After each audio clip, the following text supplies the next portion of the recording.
passes. We're gonna bring in the scissor sweep in a moment towards the tail end of the class. Now, can I borrow you, please?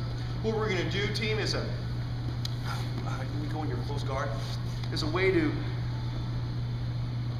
open up the guard. Now, when we're working from the guard, you understand, when we're working from the close guard specifically, there's a whole process. The very first thing I want to do as I start to pass is I need to stay safe. How do I stay safe? I need to maintain my posture. If I'm down here like this, it's easier for Manbir to attack me. I want to go and keep my posture up. Not only do I stay safe, but it's also easier for me to pass and get away from his legs. How we're going to stay safe tonight is I'm just going to pin his jacket together. So I'm just going to fold the two halves of his lapels together, feed it to one hand. I just put my palm right where his rib cage meets. I don't want it too close to the belt line because can you see it sit up? Sure you can. You can still sit up, and it really restricts my wrist. You see how it's like I'm doing a wrist lock on myself. All right. So right where the rib cage meets, that's where I'm going to put my hand. Where am I going to put this hand? I'm going to put this hand right beside his belt. All right. In fact, I'm just going to grab the pant right here where his pants wrinkle, right on the side of his hip. That's where I'm going to grab his pants. Now what I'm going to do is I'm going to bring my knee on the inside. So you see how I'm locking out my arms. I'm locking out my arms, and then I'm going to bring this knee as my right hand that's forward. I'm going to bring my right knee close to his hip. Once I have that, now I'm going to bring this knee far away. Once I have this knee far away, I'm going to bring my hip far away from his hip. Note that I'm locking out my arms. Why? Because when we're doing push-ups and we get tired, what position do we fall into? Well, I'm going to straighten out my arms, right? I don't go halfway down, correct? I lock them out, so I'm using my skeleton for a structure. As I bring my hip away from his hip, if my arms are relaxed, see how he just kind of comes with me, right? I want to go and maintain this position.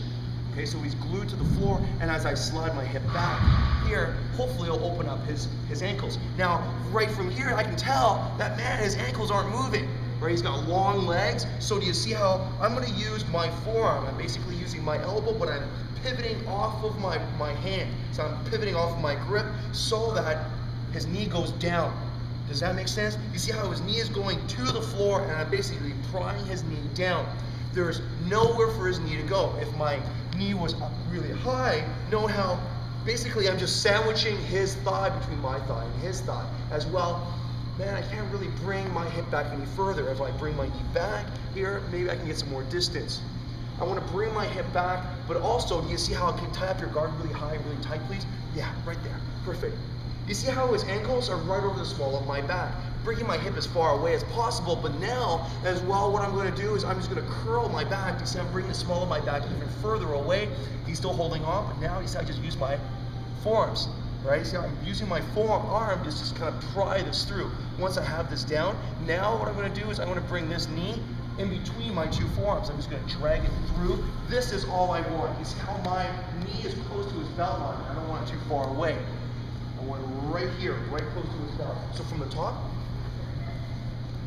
I'm going to go and pin his jacket together. Keep it really close. Pass it to the one hand, both lapels. My palm is right to the rib cage, right where his rib cage meets. Now I'm going to go and bring my right knee as my right hand that's forward. My right knee just goes right beside his hip. Now I'm going to control his hip further by using my hand, pinning this right to the floor. Both of my arms are straight. This helps me go and conserve energy. I don't want this to pull on my lapel, grab my lapel, and just pull down on it. Here, you see, oh man, I got to go and, you know, they say I'm basically doing a push-up, but however, if my arms are straight, when you pull my lapels, please, so I just lock them out, pull, pull, pull. You see how I'm just locking out my arms? I can do this all day long. Now from here, you see how my knee goes back? If his guard, close up your guard and bring it up a little bit higher on my back, please. Do you see how I'm bringing my hip back and far away? Man, he's got long legs. I can't keep him pinned down. Do you see how I'm just going to use my forearm a little to open up that knee? Once his knee is open, do you see how I'm just going to go? Checking his thigh with my forearm as I bring this knee up and then through. So let's just give that portion of the guard pass a try. Try 3 times each, and we're going to move on. Lots of details. Let's give that a go.